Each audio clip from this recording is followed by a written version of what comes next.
Hello all, welcome to பாரு wings. பாரு விங்ஸில் இன்றைக்கி நம்ம பார்க்க போகிறது ஒரு நான்வெஜ் ரெசிபி தான். அதுவும் மட்டனை வச்சு ஒரு அருமையான ரெசிபி தான். கோலா உருண்டை தான் செய்ய போகிறோம். வாங்க எப்படி செய்யலான்றதை பார்க்கலாம்.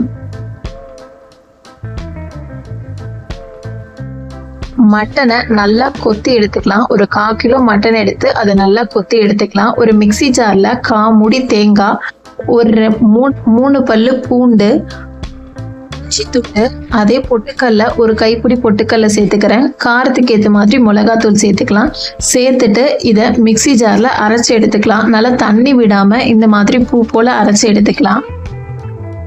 நல்லா இந்த மாதிரி அரைச்சி எடுத்ததுக்கு அப்புறமேட்டு ஆல்ரெடி நம்ம கொத்தி வச்சிருந்த மட்டனையும் இதுல சேர்த்துக்கலாம். இதுல சேர்த்துட்டு அதையும் நல்லா ஒரு சுத்த விட்டுக்கலாம். இதுல தண்ணி விடாம நல்லா இந்த மாதிரி சுத்தி எடுத்துக்கிட்டீங்கன்னா நல்லா இந்த மாதிரி கெட்டியா வந்துடும். இதுல தண்ணியே சேர்க்கக்கூடாது, அப்பதான் நம்மளுக்கு உருண்டை பிடிக்க வரும். அதுக்கப்புறமேட்டு இதை ஒரு பவுல்ல மாத்திக்கலாம். நல்லா இந்த மாதிரி கெட்டியா அரைச்சி எடுத்துக்கோங்க. அது கூடவே நான் நல்லா நறுக்கி வச்சிருக்கேன் சின்ன வெங்காயத்தை. நல்லா ஸ்லைசஸா நறுக்கிக்கோங்க. வெங்காயம் சேர்த்துக்கிறேன். வெங்காயம் சேர்த்ததுக்கு அப்புறமேட்டு பச்சை மிளகா சேர்த்துக்கிறேன். ஒரு 2 பச்சை மிளகாவை நல்லா சின்ன ஸ்லைசஸாக நறுக்கி சேர்த்துக்கிறேன். அது கூடவே கருவேப்பிலையும் புதினாவும் சேர்த்துக்கிறேன். ஒரு கொத்து கருவேப்பிலையும் ஒரு 2 கொத்து புதினாவும் சேர்த்துக்கிறேன். அதோட மஞ்சத்தூள் சேர்த்துக்கிறேன். ஒரு 1/4 ஸ்பூன் மஞ்சத்தூள் சேர்த்துக்கிறேன். இதுக்கு தேவையான அளவு உப்பு சேர்த்துக்கலாம். இது கூடவே நம்ம அரைக்கும் போது சோம்பு சேர்த்து அரைச்சிக்கோங்க, நான் அதை மறந்துட்டேன். அதுக்கப்புறமேட்டு கார்ன்ஃப்ளவர் சேர்த்துக்கோங்க. கார்ன்ஃப்ளவர் ஜஸ்ட் பைண்டிங்காக தான் நான் நல்லா கெட்டியாக அரைச்சிருக்கனால லைட்டாக நான் சேர்த்துக்கிறேன். நீங்கள் கொஞ்சம் தண்ணி ஆயிடுச்சு அப்படின்னா நீங்கள் கொஞ்சம் நிறைய சேர்த்துக்கோங்க. அது கூடவே கொஞ்சமாக கசகசா சேர்த்துக்கிறேன். நான் சோம்பு அரைக்க போது சேர்க்காதனால நான் இப்போ சோம்பு சேர்த்துக்கிறேன். இல்லைன்னா சோம்பு தூள் கூட நீங்கள் சேர்த்துக்கலாம். சேர்த்துட்டு இதை நல்லா கலந்து விட்டுக்கலாம்.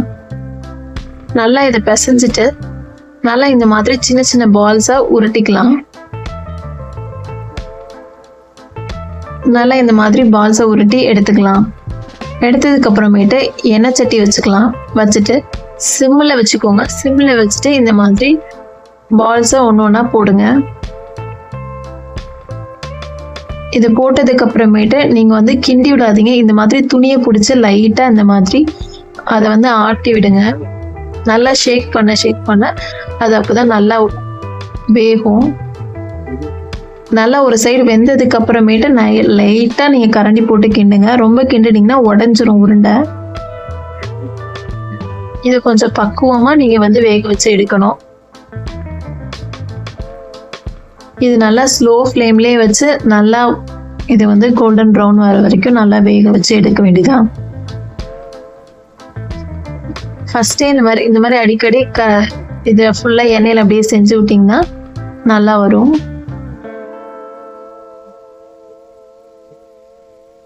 இந்த மாதிரி எல்லா சைடும் நல்லா கோல்டன் ப்ரௌன் ஆகணும். நல்லா எல்லா சைடும் நல்லா கோல்டன் ப்ரௌன் ஆனதுக்கு அப்புறமேட்டு இதை எடுத்துட வேண்டியதான். எடுத்து சர்வ் பண்ணிங்கன்னா அருமையான கோலா உருண்டை ரெடி ஆயிரும். செஞ்சு பாருங்க. செஞ்சு பார்த்துட்டு எப்படி இருந்துச்சு கமெண்ட் பண்ணுங்க. தேங்க்யூ ஃபார் வாட்சிங்.